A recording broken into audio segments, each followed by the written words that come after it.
Para saber quién es realmente la persona que estamos entrenando. Hay que hacer conciencia de las familias. Y la escena requiere que me vengan en 15 minutos, me vengo en 15 minutos, se requieren que dure todo el día venirme. Ya no gritaban ni rudos ni técnicos. Pero ya Chicago iba sola. Pues desafortunadamente, por las malas lo aprendí. Necesitamos que las autoridades estén capacitadas. Como que la sensación ya no me gustaba. Si hay sombras, hay luz. Pues yo creo que hablándoles con la verdad, siendo sinceros. Voces de vida. Historias reales. 15 o 20 años. Y es curioso porque yo empecé a estudiar la carrera universitaria de historia de España, por así decirlo, que al principio empecé con gente a la que le dolía la espalda en general, le dolía el cuello, le dolían las rodillas también. Y conforme fue pasando el tiempo, lo que más me gustaba era el dolor crónico. De gente que lleva pues muchos años con dolor.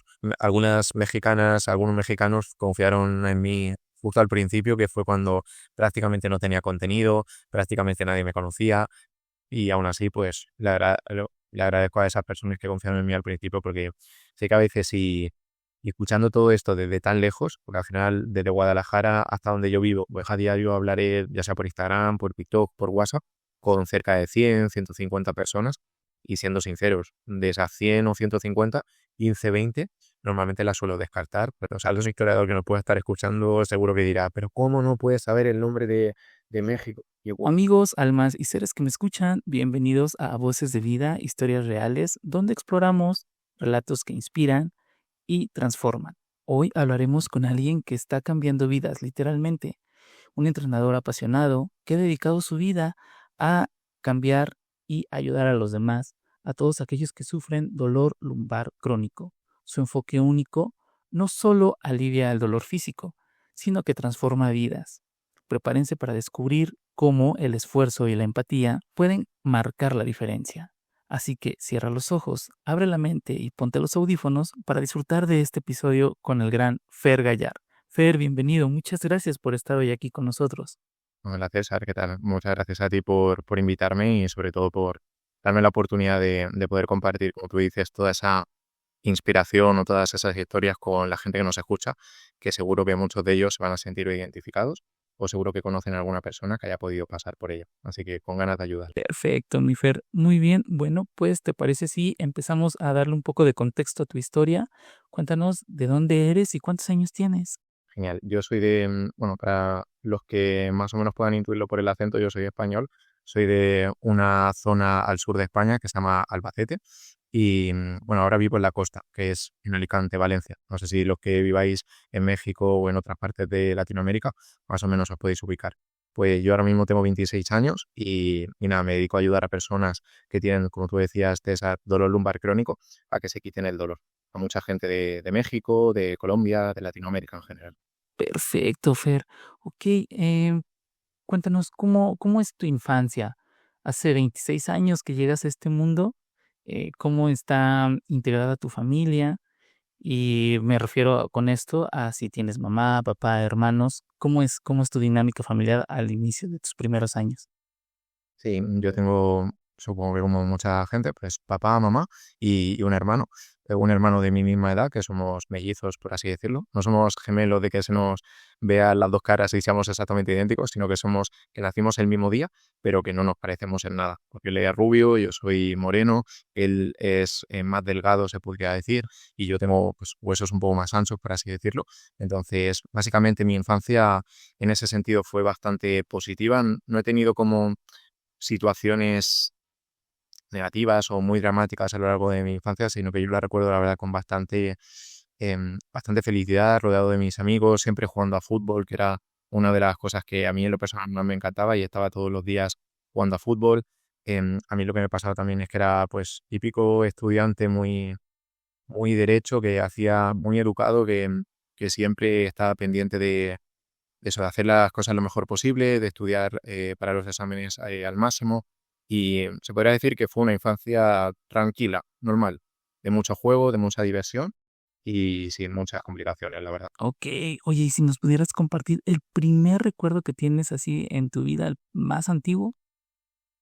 Pues ahora mismo la verdad es que es difícil que se te venga a la cabeza. Yo diría uno de los más antiguos, creo que tenía 4 años o 5 años, no me acuerdo. Fue un viaje que hice con mi familia, con mis primos, o sea, con mis primas, con mis tíos y demás a Laponia, a Finlandia.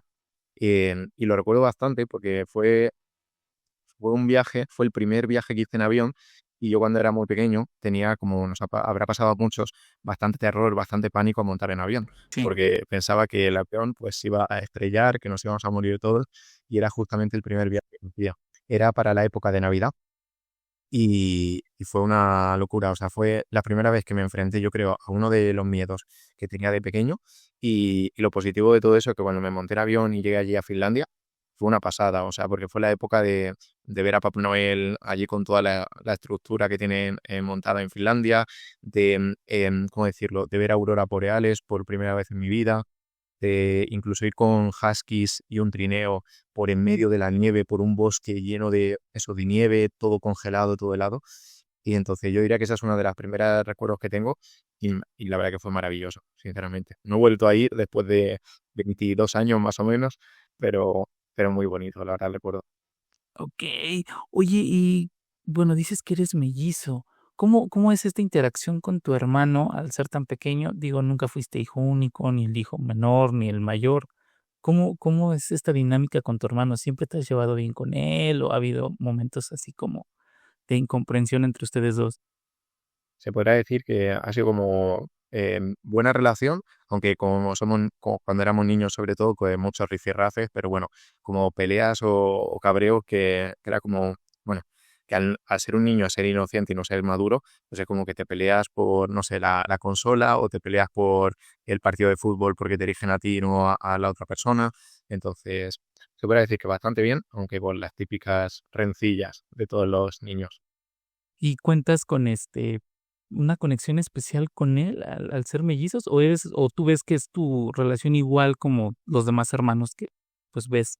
No, yo diría que no es una conexión como especial per se, sino que podría ser como a lo mejor otros hermanos. Yo en mi caso es verdad que me considero bastante, diría, independiente, en el sentido de que es verdad que soy un poco más distante, entre comillas, en ese sentido.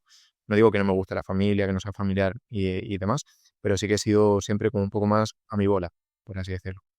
Muy bien, Fer. ¿Y qué pensabas que ibas a hacer? ¿Qué te gustaba ser de pequeño? ¿Ya tenías en mente algo así como relacionado a la salud o estabas por otras ondas? No, que va. Lo relacionado con la salud vino 15 años más tarde o 10 años más tarde.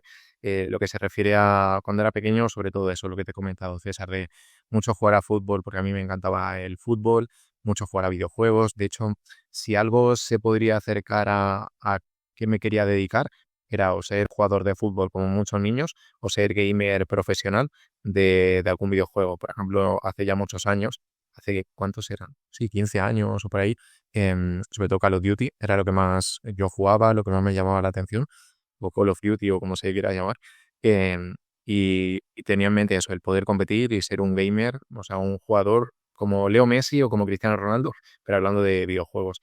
Y, y eso fue como las primeras etapas de mi vida. O sea, lo que más tenía en la cabeza. Oh, ya, ya, ya. ¿Y en algún momento, pues tomaste esta decisión de ver el fútbol o los videojuegos de una forma más allá de estar jugándolo prácticamente? ¿Sí diste ese paso? Sí, bueno, el tema del fútbol lo di, pero no llegué mucho a mucho porque yo era fan del Sevilla, que es un equipo de aquí de España, un poquito inferior al Madrid y al Barcelona, que son los típicos. Y ocurrió algo, no sé si fue en 2008 o 2009, que se murió un jugador del Sevilla que se llama Antonio Puerta, que a lo mejor aquel lo conocerá. Y yo, como era tan fan del Sevilla y era tan fan de fútbol en general, me supuso un choque emocional tan grande la muerte de Antonio que, que dije, o sea, como que me entraron los miedos por el cuerpo de decir, si yo sigo jugando y sigo compitiendo al alto nivel, me puede pasar lo mismo. Que ahora lo veo y digo, no tiene ningún tipo de sentido. Pero cuando eres niño, porque no piensas mucho en esas cosas, y me entró como el pánico de, me va a pasar lo mismo. Y dije, voy a dejar de competir, voy a dejar de jugar. Y eso que era bastante bueno, no es por ser egocéntrico, pero era de los que mejor, de mis amigos, de los que mejor se le daba el fútbol. En la parte del fútbol la dejé, no sé si fuera a los 8 años, 9 años, cuando tenía bastante, ¿cómo decirlo? Iba como bastante hacia arriba, pero bueno. Y el tema de los videojuegos, sí que a los 14, 15 años ya empecé a competir en videojuegos. Y de hecho estuve en el equipo de la universidad donde yo estudié, estuve compitiendo un par de años. Órale, qué padre. ¿Y cómo llega?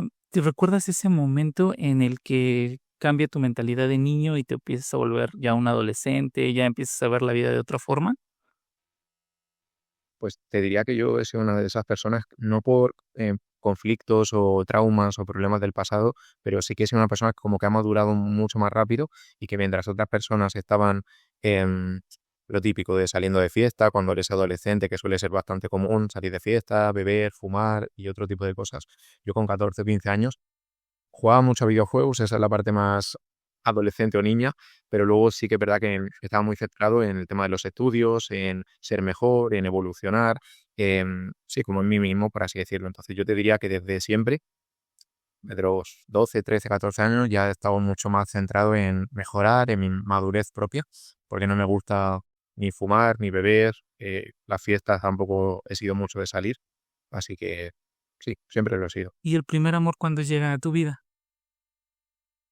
Pues hace no mucho, la verdad, porque yo como te decía, al final he estado muy centrado en el tema de los estudios, incluso en el tema de los videojuegos, y es como que al no salir tanto de fiesta o bueno, como suelen hacer los adolescentes, pues el tema de las relaciones no era algo que estaba muy, muy presente en mi vida. No fue tuve alguna relación, pero que yo sinceramente ni la consideraría relación. Entonces fue hasta hace unos 5 años más o menos que tuve pues, primera relación y para mí hasta ahora obviamente la que ha sido la más importante.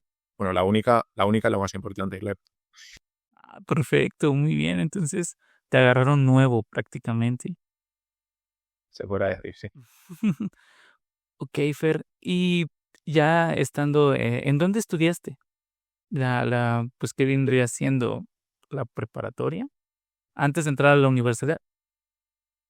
Sí, yo la estudié en un pueblo de Albacete, que Albacete se podría decir que es, hablando por ejemplo, de México, para que la gente se pueda ubicar, es como el estado, sería como Chihuahua o como Ciudad de México o como Veracruz. Y yo vivía en una ciudad en concreto que se llama Hellín, que podría decirse que es eh, Un municipio. una ciudad más pequeñita sí, dentro del estado. Ah, ok. Y ya después de ahí me fui a estudiar la universidad a una ciudad más grande de aquí de España que se llama Murcia, que se podría decir que es como una zona em, ciudad mediana, para que nos entendamos. Hablando de México, no sé, Morelia o sí, Guanajuato o alguna ciudad intermedia.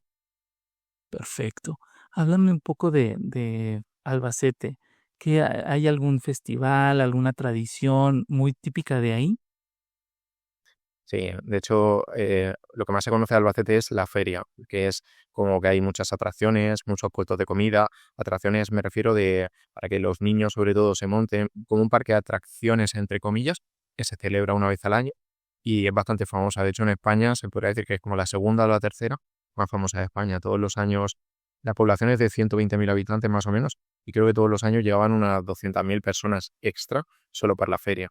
Entonces como que más gente de la que suele vivir allí, o sea que bastante, Sí, jala bastante turismo, por mencionarlo así.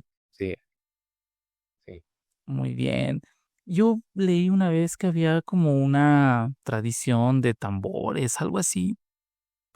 sí, ¿eh? De hecho, eso no tanto en Albacete, que es como la capital, sino en el pueblo donde yo nací, se llama Hellín, concretamente, que básicamente Albacete es como la capital del estado, la capital del departamento.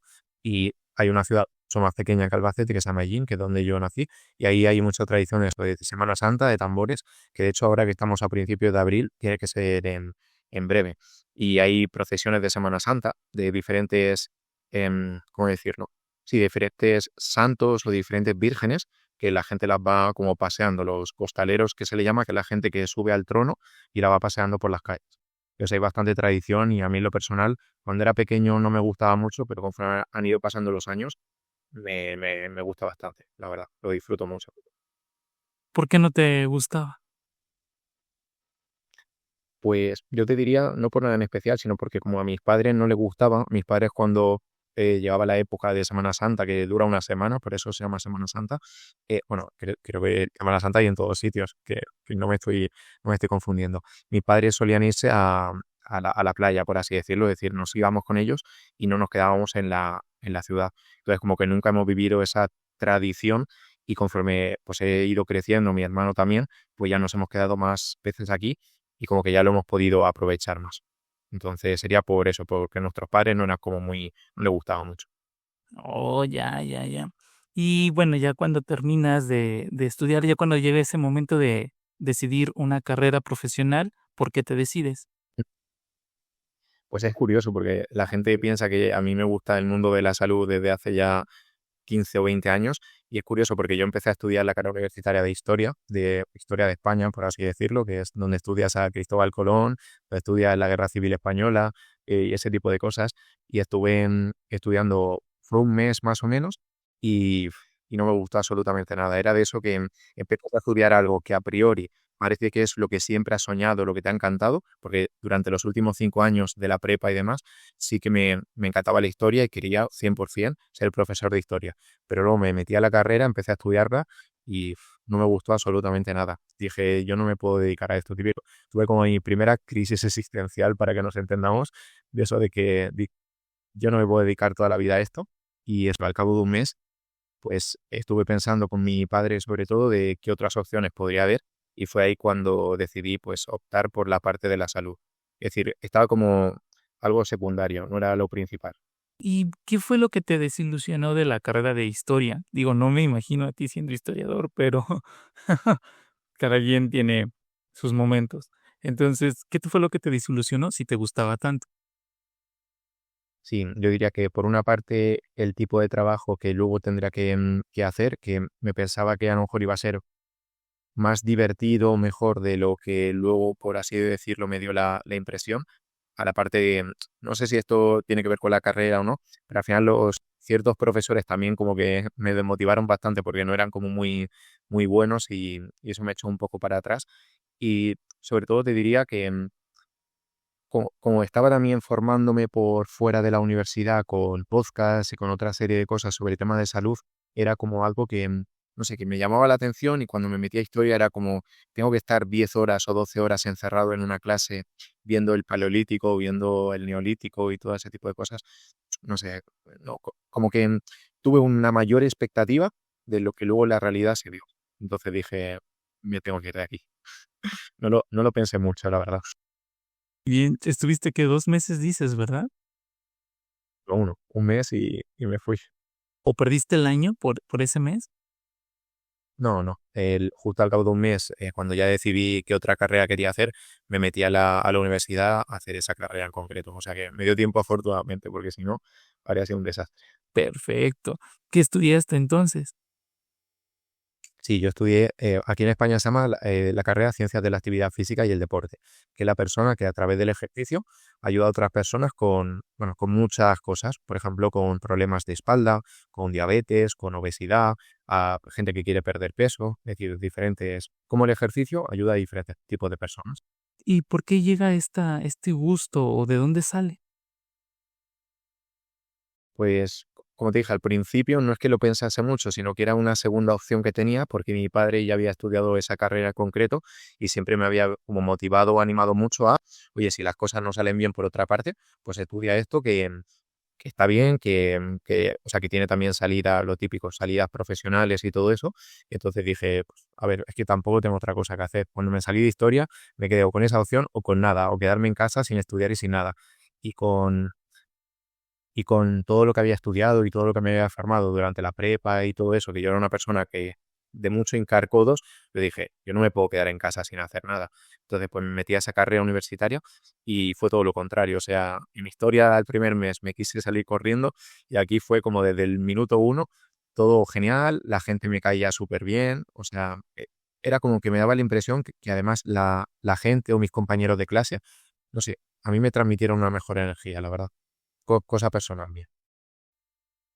No, qué bueno que fue una buena experiencia después de todo y no perdiste el año, que hubiese sido como feo esa parte. ¿En qué tiempo, o sea, hiciste la carrera? ¿Qué tiempo se hace? Sí, la carrera son 4 años más algún año extra de posgrado o de máster universitario que se le llama. Muy bien. ¿Y de ahí empiezas a trabajar luego en línea o cómo funciona? Sí, yo terminé lo que es la carrera universitaria y luego el máster, el posgrado, ese lo hice en Valencia, para que la gente se pueda ubicar, que es una ciudad un poco más grande que el resto o sea, que Albacete o que Murcia, que era lo que comentaba antes. Y desde el minuto uno, se podría decir, que estaba haciendo el máster, me puse a trabajar y lo iba compaginando. Fue una época bastante bonita de mi vida, pero también bastante intensa, porque estuve haciendo el máster, luego estuve trabajando a la vez y luego estaba emprendiendo mi propio negocio. Entonces eran como tres cosas mientras mantenía una relación de pareja y otras cosas. Y también el tema de los videojuegos. Entonces era como, no sé, mi cómo no exploté en ese momento. Y nada, era eso. Empecé a trabajar en una clínica de aquí bueno, de Alicante, que es otra ciudad también mediana de España. Y mientras estaba trabajando lo compaginaba con la formación, con el estudio y empezando a crear vídeos en redes sociales, empezando a montar mi propio negocio en línea, por así decirlo. Y nada, no estuve mucho tiempo, estuve un año más o menos trabajando en la clínica y rápidamente me di cuenta de que yo lo que me gustaba y lo que yo quería hacer era montar mi propio negocio, por así decirlo. De hecho, me parece bastante curioso porque me pasó un poco lo mismo que cuando estudié historia, que era como que no tardé mucho en darme cuenta de que eso no era lo que yo quería o la dirección exacta y por dónde quería ir. Es como que me da la impresión de que en ese sentido soy como bastante decidido, tengo las cosas bastante claras. Sí, tienes muy claro lo que quieres y lo que te gusta. Dices que en esta etapa de tu vida todavía te acompañaban los videojuegos. ¿No intentaste, no sé, abrir tu canal de streaming o algo así? ¿Llegarle por ahí también? Sí, bueno, de hecho lo abrí y no subí mucho contenido porque es verdad que con todo el resto de cosas que tenía, un streaming en Twitch, por ejemplo, me consumía tanto que no me merecía la pena, porque a lo mejor tenía 30 minutos, una hora para dedicársela al streaming y era como que no me merecía la pena. De hecho, lo hice y me enfoqué más en eso, pero ya no con la parte de videojuegos, sino con la parte de mi negocio. Yo creé un negocio inicialmente, lo primero que hice, donde mezclaba el tema de los videojuegos con la pérdida de peso. Entonces, ayudaba a gamers y streamers a perder peso y ponerse en forma. Y curiosamente lo que hacía era directos en Twitch haciendo rutinas de ejercicio o hablando sobre diferentes temas de ejercicio para gamers y streamers. O sea que se podría decir que fue un mix. No por la parte de videojuegos, sino por la parte de mi negocio en Twitch. ¿Qué tiempo estuviste con este proyecto? Pues estuve como un año y medio más o menos y la verdad que fue bastante bonito. Me gustó mucho. Es verdad que al final te das cuenta y cuando vas madurando, si no le sacas rentabilidad al negocio, pues tienes que cerrarlo y eso es lo que me pasó. Pero el año y medio que estuve, me encantó, la verdad. Mi proyecto se llamaba Streamers en Forma, por si alguien se acuerda, y tenía un podcast, el podcast de Streamers en Forma, que pues entrevistaba a otros streamers que nos hablaban de cómo perder peso y demás. O sea que fue bastante bonita esa etapa. Ok, entonces ya lleva rato en las redes sociales y no solamente en el tema, bueno, sí de salud, pero no enfocado como ahorita. Tenías otro enfoque. Sí, empecé por ahí y al final, pues eso, como vas madurando, como conforme nos pasa a todos en redes sociales, de que al principio empiezas por un sitio y luego pues vas como reorientándote en función de lo que también la gente te va pidiendo, de lo que a ti te va gustando. Y eso, estuve un año y medio y ya decidí pues cambiar un poco la balanza, porque pues no me daban los resultados que yo quería y dije, pues tengo que hacer otra cosa. Entonces, justo desde ese momento ya cerré el canal de Twitch, dejé de crear contenido, eso, en Twitch en definitiva, dejé de vincularme a los videojuegos y fue cuando ya pues me puse a formarme o a estudiar más sobre temas de salud y fue ya cuando empecé como esta otra parte de ayudar a personas con dolor de espalda. ¿Por qué dolor de espalda? ¿Qué fue ese motivo que te hizo dirigirte hacia ese punto en específico?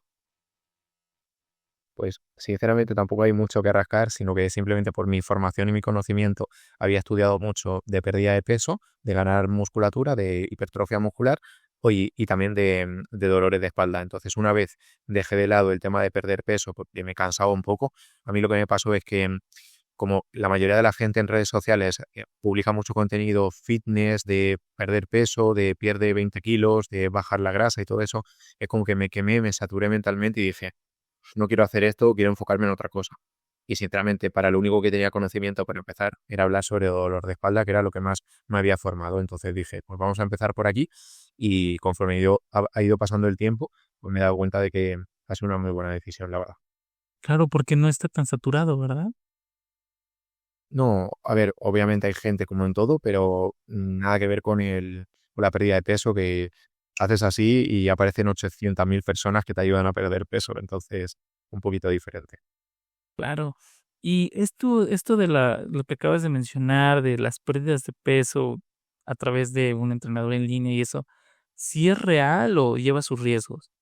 Claro, a ver, yo desde mi experiencia, obviamente, tanto como consumidor, porque yo he pagado a algunas personas para ese tema hace ya unos años, como en mí mismo, como profesional, pues obviamente diría que en redes sociales hay de todo. Hay gente que lo único que quiere es enriquecerse, sacarte el dinero y engañarte, y luego hay otros profesionales otras personas que obviamente pues quieren ayudarte, pero supongo que esto será como todo. Hablando de la pérdida de peso, hablamos de quien vende ropa por internet, quien vende teléfonos móviles, por ejemplo, por internet, entonces diría que sí, que para la gente que a lo mejor nos escuche, que vaya con un poco de atención y cuidado de a ver en quién se fija o a ver en qué confía, pero hay gente de todo. Hay gente que te va a estafar, inevitablemente, y hay gente que te quiere ayudar de verdad y que quiere apoyarte en ese sentido.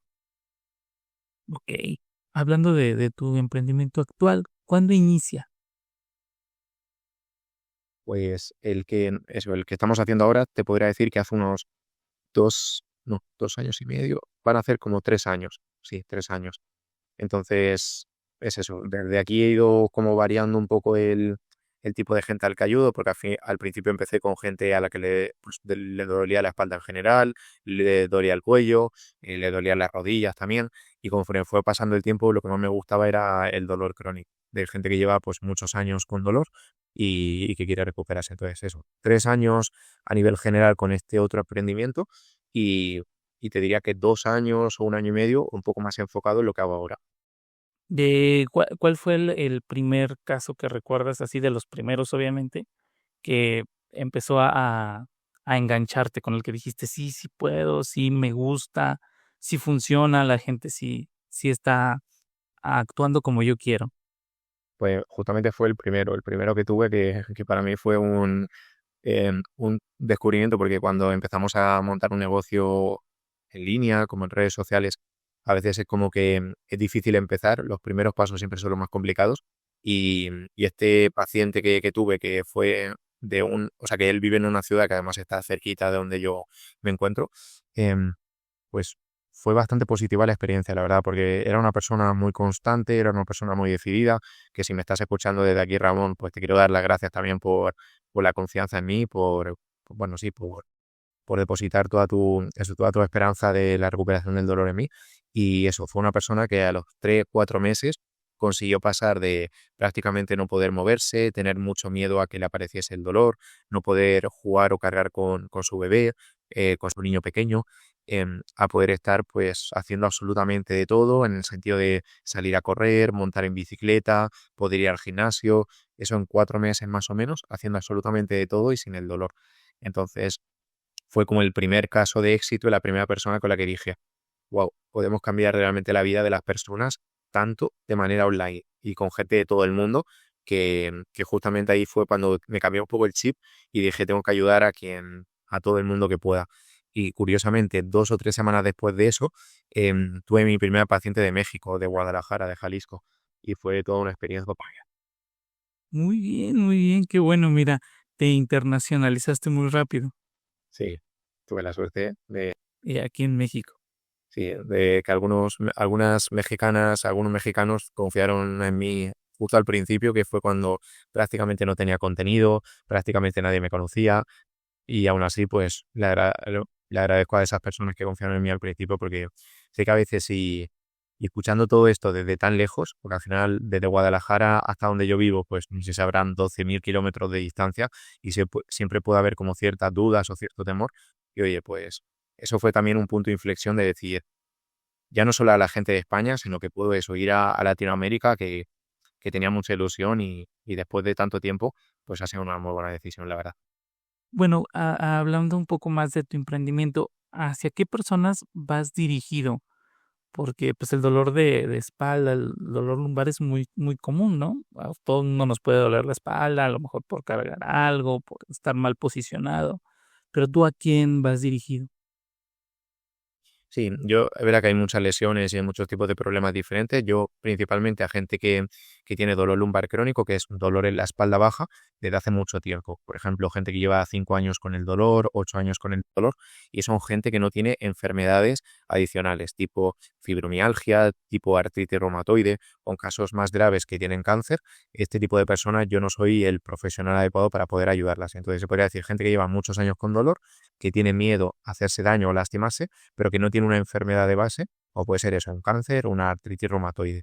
Y también a gente que tiene ciática, que tiene una hernia discal en la espalda, en la columna, y que tiene una ciática pues, irradiada por las piernas. Entonces ese sería el principal tipo de personas. Oh, ya. Perfecto. ¿Y en qué consiste tu método?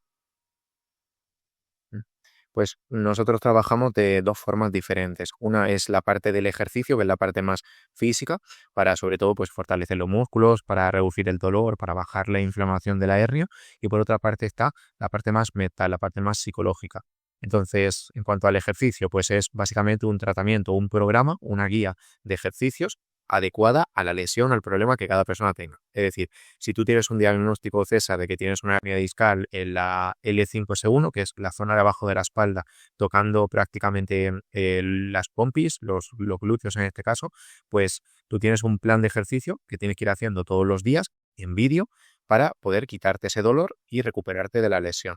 Y luego, por otra parte, tenemos como una comunidad de WhatsApp donde hay otras personas de todo el mundo, que aquí esta es la parte que más me gusta porque hay gente de México, de Perú, de Colombia, de Chile, de Ecuador, de Argentina, de Australia, de España, de Austria, de Alemania, de diferentes partes del mundo a las que podía ayudar afortunadamente, y es como que hemos creado como una familia donde nos vamos apoyando todos, sobre todo para la gente que entra nueva y que está con bastante miedo, con bastante incertidumbre de si se va a poder quitar el dolor o no, pues es como una motivación extra para ellos. Entonces se podría decir que trabajamos parte física con ejercicio y parte mental, parte psicológica, que es tremendamente importante en la mejora del dolor.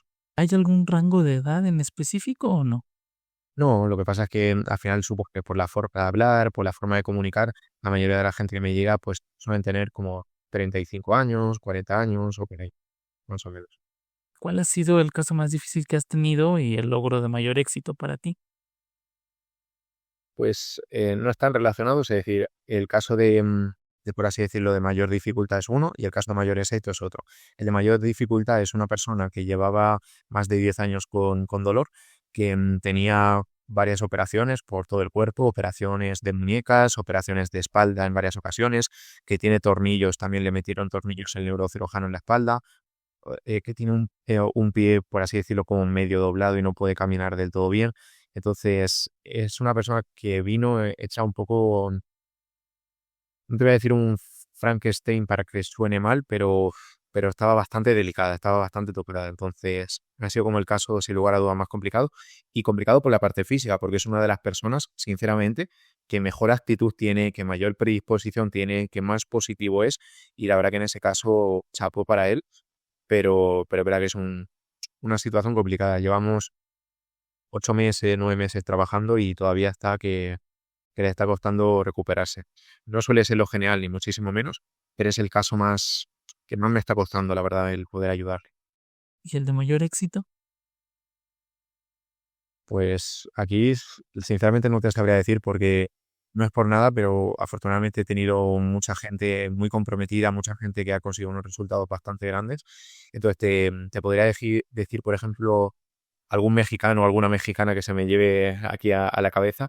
Y una de las que más, por ejemplo, es una chica que, bueno, si me escuchas, pues también te agradezco la confianza, Lorena, que es una chica de Durango y que llevaba ya más de 2 años con dolor, un dolor bastante insoportable, un dolor bastante constante, que lo que le impedía era, lo primero, bailar, que era como una pasión para ella, a ella le gusta mucho bailar, también jugar con su hijo y poder trabajar bien. De hecho, era una persona a la que se le quitaron las ganas de hacer de todo por el dolor continuo que tenía en su cuerpo. Entonces, el hecho de poder haberla ayudado, que ya se recuperó más o menos en unos 4 meses, 5 meses, y el poder haberla ayudado desde España hasta Durango con un cambio tan radical, que ahora pueda jugar, que ahora pueda bailar, que ahora pueda jugar y disfrutar de su familia, que pueda hacer un viaje que el otro día, hace unas semanas, estuvo también de vacaciones con su familia.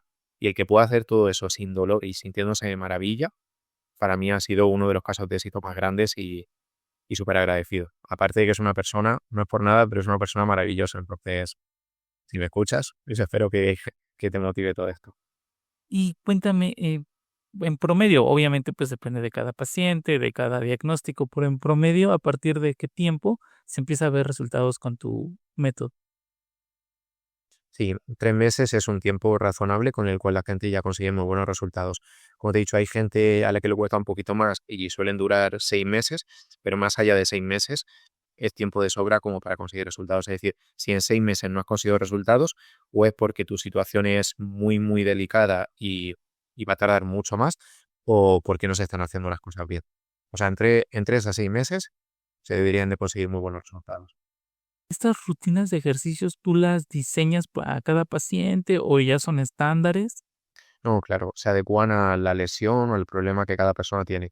Es verdad que en mi caso, en el tipo de personas son parecidas, la verdad, no, como me he enfocado en un tipo de persona muy concreto, no es que me llegue gente con problemas de muñeca, de rodilla, de hombro, de tobillo, con lesiones en el cuello, en las cervicales, todos tienen dolor lumbar, todos tienen hernia discal, entonces se podría decir que se adecúa a cada persona, pero lo bueno es que como no son como muy dispares, no son muy diferentes los pacientes que yo ayudo.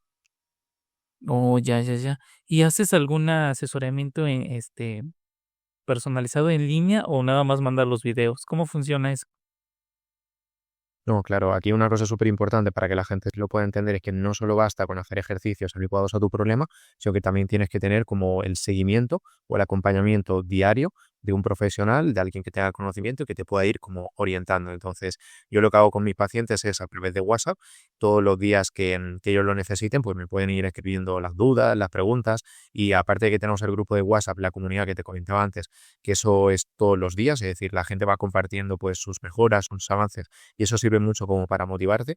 Yo también estoy como muy pendiente para de lunes a domingo literalmente de poder apoyarlos y ayudarles con lo que sea necesario. Es decir, esto no es como te mando unos ejercicios y estás 3 meses haciendo ejercicios por tu cuenta y apáñate como puedas. No, aquí estamos codo a codo, de la mano, para que se pueda recuperar.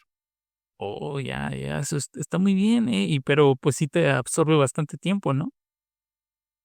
Sí, es la parte negativa, entre comillas, de que al final cuando le dedicas tanto a tu trabajo, pues no tienes tiempo o menos tiempo para otras cosas, pero bueno, de momento estoy bastante contento, en el futuro quizás cambien algunas cosas, pero de momento bastante contento, orgulloso y eso, alegre de la gente que confía en mí, sobre todo. Oye, y en tu lado de empresario, ¿cuándo empezó a ser redituable esta dinámica que hacías cuando cambiaste de bajar de peso al dolor lumbar? ¿Cuándo empezaste a ver que fue redituable y qué hiciste para que funcionara tu emprendimiento?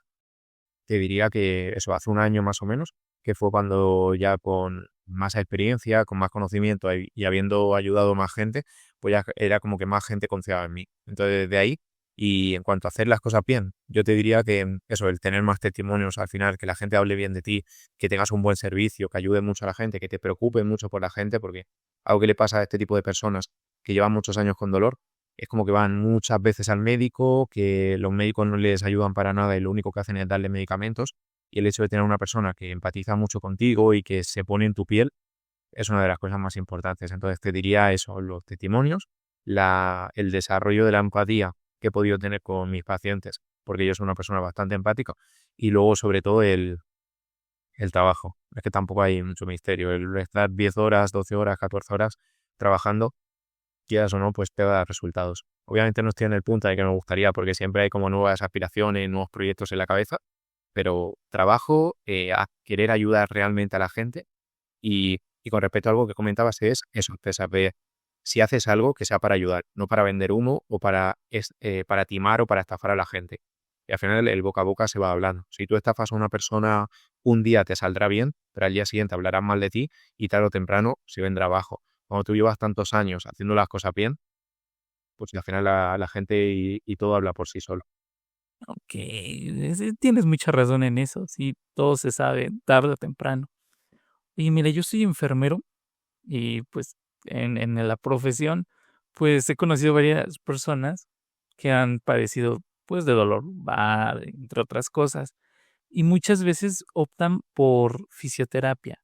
¿Tú como profesional de la salud, ¿qué opinión tienes de esto? ¿Sí es otra opción viable o no? Porque yo veo que pues van, ¿no? Van a terapia, pero van y tienen que ir porque si no, pues el dolor regresa. Mm. Sí, a ver, depende lógicamente del tipo de fisioterapia que se haga, porque en función de la clínica o el sitio a donde vayas, te podrán hacer una cosa o te podrán hacer la otra. Ahora bien, a día de hoy la fisioterapia que normalmente se suele utilizar, que son masajes, electrodos, corrientes, ventosas, acupuntura y ese tipo de cosas, es verdad que aunque la gente lo suele hacer mucho, como tú decías, es pan para hoy y hambre para mañana. Es decir, es como un alivio momentáneo que yo puedo tener hoy, pero mañana va a volver a aparecer el mismo problema.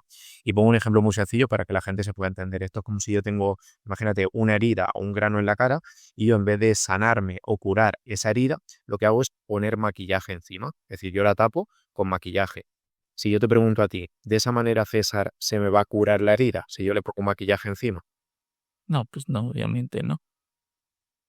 Obviamente no. La estarás tapando, no se verá la herida, pero la vas a seguir teniendo debajo. Entonces, ¿qué es lo que tienes que hacer? Solucionarla desde la raíz, es decir, curarla para que nos entendamos. El problema es que los masajes, acupuntura y toda la fisioterapia que normalmente se suele utilizar es eso, es un parche que no cura, simplemente tapa, oculta el síntoma. Y por esa razón la gente prueba estas terapias y al cabo de un día, de 2 días, vuelve a tener el dolor. Entonces la gente se preguntará, vale, ¿y entonces qué tengo que hacer para solucionar de raíz el problema? Obviamente lo primero es que el profesional al que acudas, fisioterapeuta o entrenador, sea especialista en lo que tú quieres resolver. Es decir, de nada sirve ir a cualquier persona que tenga el problema, o sea, si no es especialista en el problema que tú tienes. Y lo que más suele ayudar por los estudios científicos es el ejercicio físico. Es decir, ejercicios adecuados y concretos al problema que tú tienes. Eso es lo que normalmente ayuda a sanar.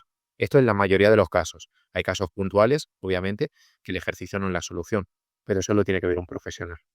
¿Tú puedes diagnosticar este tipo de personas que dices, no, o sea, no es para mí este paciente? Sí, de hecho es lo que hago todos los días. Yo a diario hablaré, ya sea por Instagram, por TikTok, por WhatsApp, con cerca de 100, 150 personas. Y siendo sinceros, de esas 100 o 150, 15, 20, normalmente las suelo descartar. O sea, las suelo descartar, me refiero a que les comento que yo no las puedo ayudar porque por mi conocimiento, por mi experiencia, tienen un tipo de problema diferente al que yo trato y con las competencias que yo tengo. Es decir, que al final es relativamente fácil poder saber si a una persona la puedes ayudar o no la puedes ayudar por los síntomas, por los antecedentes previos que haya tenido y demás. Por ejemplo, casos, como te comentaba, de una persona que tenga diagnóstico de una artritis reumatoide y que le duela la espalda baja, yo no la puedo ayudar porque es otro tipo de lesión u otro tipo de enfermedad o de problema. Entonces es relativamente fácil ir descartando a quién puedes ayudar y a quién. Ok, ok. Pues mira, aquí en México, no sé si sepas, pero allá, no sé en España si hay algo similar, pero aquí se acostumbran mucho los típicos curahuesos. No, hombre, y entonces te duele la espalda, te duele la cabeza o cualquier dolor óseo y vas a que te truene la espalda, a que te sobe o a que te acomode hasta pues alguna luxación y eso. Pues es muy peligroso. Y bueno, están los fisioterapeutas, no, los quiroprácticos, que pues son lo mismo, pero pues ya con estudios. Y creo que pues como tú dices, se me hace más riesgoso ir con ellos que hacer ejercicio. Sí, el problema es que la gente al final, como muchas veces buscamos lo sencillo, lo rápido, y lo rápido es tumbarte en una camilla y una persona X pues te haga 4 movimientos y a partir de ahí que se te quite el dolor. Esa es la razón principal por el que la gente gasta muchísimo dinero, muchísima plata en estos tratamientos y al cabo de 2 días vuelve a estar igual y vuelve a hacer sesiones de quiropráctico o los sobadores y demás.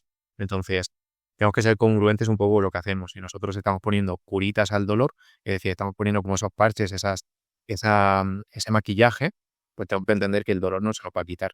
Entonces, si tú estás cómodo con eso y te sientes bien aliviando puntualmente el dolor, genial. Pero tienes que entender que no lo vas a poder solucionar. Es como un hámster que está dando vueltas en la rueda continuamente y no puedes salir de ahí. Oh, ya. Y bueno, tu tratamiento, tus ejercicios van de la mano con medicamentos, analgésicos, antiinflamatorios o no.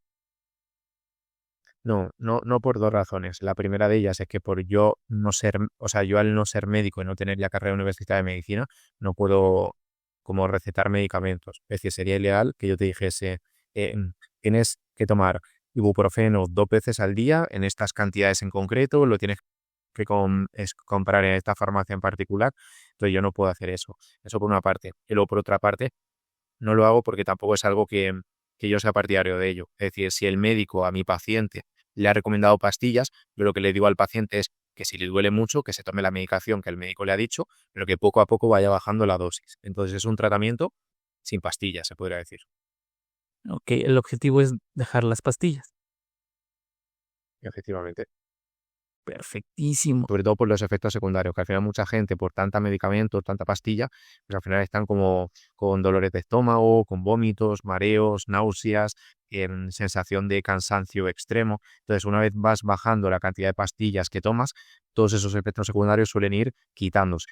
Entonces, esa es una de las razones principales por las que no soy muy partidario de las pastillas, porque tapan el problema, no lo solucionan y encima te generan muchos efectos secundarios. Y cuando los quitas, el dolor va bajando, es decir, va mejorando el dolor y los efectos secundarios desaparecen. No, hombre, y además de que, pues, si no es al 100% adictivo, pero sí el cuerpo se acostumbra y cada vez requieres de más dosis. Sí, eso es. Ese es el problema. Muy bien, Fer. Bueno, pues, ¿te parece si pasamos a otra sección? Sí, por supuesto. Luz y sombra. Y te voy a pedir, por favor, que nos compartas tu momento de mayor oscuridad y de mayor luz. Con esto me refiero a tu momento más triste, más fuerte que hayas vivido y el momento de más alegría. El más triste, no sé si como mucha gente, yo creo, fue sin lugar a dudas la pérdida de mi abuela, que fue hace ya bastante tiempo, no sé si 15 años, más o menos, 16 años. Y, y me afectó mucho porque fue como una época en la que yo todavía no había ni siquiera pasado no sé cómo se llamará allí, al instituto, que es como la secundaria. Entonces era como muy pequeño todavía, tenía bastante conexión con ella y estaba bastante eso. O sea, siempre estaba en su casa, por así decirlo, y era la que siempre me había criado, entonces fue como la etapa más dura de decir, o sea, porque fue además de un día para otro. Le tuvo un derrame cerebral, un problema de cabeza, y fue un día encontrarse de maravilla, y al día siguiente ya al hospital, y yo me fui al colegio, y cuando llegué del colegio, mis padres no estaban, y me tuve que ir a comer a casa de un amigo, y por la noche mi padre vino y me comentó eso, la noticia de que había fallecido, de que se había ido al cielo y demás. Y pues, para un niño tan pequeño, pues que está tan conectado con su abuela, fue un shock bastante grande. No te voy a decir que tuve una depresión, porque obviamente no la tuve, pero fue la época más jodida, sin lugar a dudas. Ok. ¿Y el momento de mayor luz, el más feliz? Yo creo que ese que ha tenido varios momentos de felicidad. Uno de ellos, sinceramente, es más en la época en la que estamos ahora, de cuando, por ejemplo, estoy ayudando a un paciente y tengo pues una videollamada con ellos y me comentan como todas las mejorías que han ido consiguiendo, el ver la cara de felicidad que tiene esa persona. Porque yo obviamente pues vi a la persona en sus peores momentos y también en sus mejores momentos. Entonces la sensación de orgullo, de satisfacción, ¿cómo decirlo?, de autorrealización. Cuando veas a una persona que literalmente pensaba en tirarlo todo por la borda y en quitarse la vida hace 3 meses o hace 6 meses y que al cabo de ese tiempo sea todo lo contrario, es decir, que diga, estoy haciendo de todo, estoy corriendo, estoy yendo al gimnasio, estoy jugando con mi hijo y todo esto sin el dolor, pues te imaginarás la autorrealización y la felicidad que provoca esa. Entonces yo te diría que el más alegre, o de los que más, porque como han habido varios, de los más alegres, sin lugar a dudas, cuando escucho a un paciente que se recupera. Para mí eso es un orgullo increíble, la verdad. Ok, perfectísimo. Oye, Fer, y háblame un poquito también de esto. Bueno, tenía esta pregunta y se me olvidó decírtela. ¿Hay alguna estilo de vida o hay algo que se deba de evitar hacer para caer en este tipo de dolores crónicos? Por ejemplo, está esto de, por ejemplo, jorobarse, de dormir mal, de tener una mala postura, o nada tiene que ver esto. Sí, tiene que ver. Lo que pasa es que la gente normalmente, y esto es un mito bastante frecuente, es que solemos prestarle atención a cosas que son menos relevantes o menos necesarias. Es decir, la gente está muy preocupada con la postura o cómo carga peso, es decir, qué tipo de fuerzas hacemos, cuando realmente lo más importante en este sentido es, lo primero, el sedentarismo, es decir, la cantidad de horas que pasas, por ejemplo, sentado y sin movimiento durante el día. Eso es una de las cosas más negativas y que más daña al cuerpo. Y luego, por ejemplo, otra, el estrés. El estrés crónico es una de las cosas, sin lugar a dudas, que más afectan al dolor. En mi caso, al dolor lumbar crónico. Si hablamos de otro tipo de lesiones, pues habrá otras cosas. Pero en mi caso en concreto sería el sedentarismo y el estrés crónico lo que más, sin lugar a dudas. Por eso dentro del tratamiento que yo ofrezco trabajamos la parte de ejercicio con el sedentarismo, o sea, para combatir el sedentarismo, y la parte mental para el estrés. Porque una de las cosas que le pasa a la gente es que está pues muy preocupada, muy agobiada, con muchos pensamientos negativos, catastrofistas sobre el dolor. Y cuando vamos trabajando eso, el dolor mejora a pasos agigantados. Entonces te diría que esas dos cosas son las más importantes. Más que la postura, más que las fuerzas y todo eso. Perfecto. Ok, Fer. Oye, ¿crees en el destino? Buena pregunta, no me la esperaba justamente ahora, porque hablando de dolores crónicos y todo eso es como una pregunta bastante espiritual. Te diría que hace unos años yo te diría que no. Bueno, o sea, no creía en nada, literalmente. Conforme va pasando el tiempo, me di cuenta, conforme también voy haciendo mi trabajo de introspección, es, yo te diría que sí. O sea, creo en el destino y creo que la típica frase de todo pasa por algo. Y me he dado cuenta de esto precisamente con mi negocio, con mi emprendimiento y ayudando a la gente con dolor. De que al final, gente que estaba a punto de quitarse la vida por el dolor, es como que sucede algo, llámalo destino o llámalo qué, que me conocen por redes sociales y a partir de ahí cambia su vida radicalmente. Pues yo te diría que en mi caso en concreto sí que creo en el destino y creo que todo está orquestado para que nos vayan sucediendo las diferentes cosas en nuestra vida. Bueno, mira, te pregunto esto porque en la siguiente sección te voy a leer las cartas del tarot, ¿vale? Pero, ¿qué crees? Estas cartas pues son bien chismosas y no te van a querer leer tu destino. Entonces te van a hacer preguntas, ¿va? Venga. Y bueno, entonces dime, del mazo, ¿de dónde quieres que te saque una carta? ¿De arriba, de en medio o de abajo? De medio. En medio, muy bien. Bueno, Fer, esta carta te pregunta, ¿cuál era el nombre de México en la época colonial? No tengo ni idea, la verdad, como te dije, me dejé la historia porque era lo que no me gusta, o sea, lo que no me gustaba mucho y es que no tengo ni idea, la verdad. No te puedo dar esa respuesta. Nueva España. Algún historiador que nos pueda estar escuchando seguro que dirá, pero ¿cómo no puedes saber el nombre de México? Pues, lo siento. No lo sé, la verdad. Ok, ¿de dónde te saco otra? De abajo. De abajo. Muy bien. Esta carta te pregunta, ¿cuál es la capital de Turquía? Justamente lo estuve mirando el otro día. Espero no equivocarme porque Estambul es como la más conocida, pero la capital era, ¿cómo se llamaba? Ant, Antara, ¿no?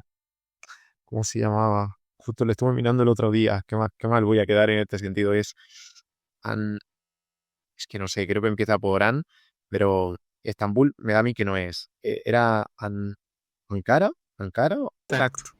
Ankara. Ankara, Angora. es- pero no, bueno, Muy bien. ¿De dónde te saco otra carta? de arriba. De arriba. Muy bien. Esta carta te pregunta, ¿cuál es el nombre real de la cantante Lady Gaga? Ni idea, la verdad. No soy yo soy de escuchar canciones sueltas, pero no soy muy fanático de todo esto, entonces ni idea. Ok, Stephanie Joan Angelina Germanotta. Ni idea. Si me lo preguntas 40 veces, en ninguna de ellas habría aceptado, literalmente. Ok, bueno, ¿de dónde saco la última? Del medio. De en medio. Bien, y esta carta te pregunta, ¿Cuánto tiempo tarda en llegar la luz del sol a la Tierra? Madre mía. Eh, a ver, la luz del sol a la Tierra. La luz del sol a la Tierra. Sinceramente, no es por nada, pero la cultura general ahora mismo falla un poco. Em, a ver, te me diría una milésima de segundo. No. Sinceramente, 8 minutos, no me, 20 no me segundos. preparé. No la sabía. Seguro. No. Ok, No me había preparado muy bien la pregunta. Sí. Muy bien, vamos a hacer un pequeño ejercicio de introspección y vamos a tratar de que viajes en el tiempo y hables con Fer de 12 años. Si te pudieras aparecer en este momento contigo mismo de 12 años, ¿qué te dirías? Pues una de las cosas que me diría es que sigas, por así decirlo, sin traicionar a tus valores. Es decir, yo, como te comenté antes, era una persona que nunca he fumado tabaco, que nunca he bebido alcohol, que no me gustaba mucho una fiesta, que lo hacía por mis valores, y conforme he ido pasando el tiempo me he dado cuenta de que la mejor forma de sentirte bien contigo mismo es hacer aquello para lo que tú has nacido o de la forma en la que tú interpretas la vida. Es decir, que nadie te fuerce a hacer algo que tú no quieres. Y eso sería una de las cosas que más le diría de sigue siendo fiel a tus valores y a lo que tú realmente quieres, a pesar de lo que le entorna te pueda decir. A pesar de los prejuicios y de todo, sigue haciendo caso a ti mismo. Ok, y ahora si pudieses viajar al futuro y hablar con Fer de 40 años, ¿qué te dirías? Esta yo creo que va a ser un poco más complicado, la verdad, que la anterior. Eh, yo a ver, ¿qué te diría?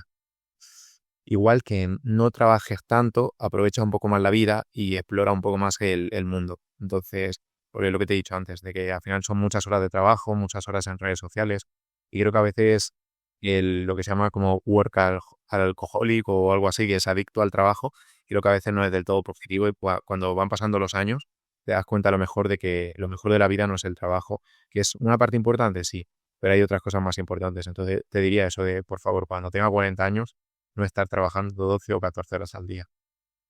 Muy bien, Fer. Bueno, pues nos puedes compartir tus redes sociales, donde te puede encontrar la gente. Sí, yo, pues muy sencillo, en todas las redes sociales me llamo Fergallar _, FERGALLAR _. Muy sencillo y eso, en YouTube, en TikTok, en Instagram principalmente, son las 3 redes que yo suelo utilizar más. Luego también me pueden ver en LinkedIn, en Threads, que es lo de Instagram, en X también, pero no suelo publicar nada. Entonces, Instagram y TikTok y YouTube es donde más me pueden encontrar. Así que si alguien se anima, aunque sea pues preguntarme alguna cosa o echar un vistazo a los vídeos, pues yo encantado de poder ayudaros. Perfectísimo, Fer. Bueno, pues algún mensaje que quieras dejar ya para finalizar. Sí, me gustaría dejar un mensaje para la gente con dolor y otro mensaje para la gente en general que nos pueda estar escuchando. Entonces, para la gente con dolor, lo primero, que no se rindan, que no tienen la toalla, que por muy complicado, muy dura que parezca la situación, sobre todo cuando llevas muchos años con dolor y no te dan soluciones, que siempre hay como una luz de esperanza y eso, que no se rindan, que si siguen intentándolo, llegará un momento, tarde o temprano, en el que se van a quitar el dolor y se van a sentir de maravilla. Entonces, eso por una parte. Y luego para la gente en general, normal y demás, lo que te decía, que al final las personas tenemos que dejarnos guiar menos por las críticas, opiniones y juicios que puedan tener otras personas de nosotros y debemos ser más acordes a lo que yo quiero y para lo que he venido a este mundo, por así decirlo. Es algo más espiritual, pero eso, que no nos validemos tanto por lo que otras personas nos dicen, sino por lo que nuestro yo interior realmente nos va guiando en la vida. Perfecto, Fer. Pues no me queda nada más que agradecerte mucho por tu tiempo, por compartirme tus experiencias de vida y pues sobre todo también hablar sobre tu emprendimiento. Te agradezco muchísimo. De nada, César. Yo, como digo, encantado de poder estar por aquí, de poder compartir con la gente que nos escuche el mensaje.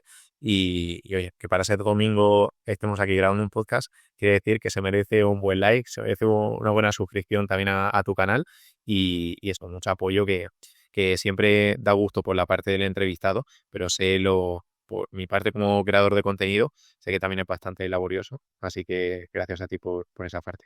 Perfecto, Fer, pues nos estamos saludando en otra ocasión. Muchísimas gracias. Gracias a ti, Inés. Síguenos en nuestras redes sociales, en YouTube, Facebook e Instagram.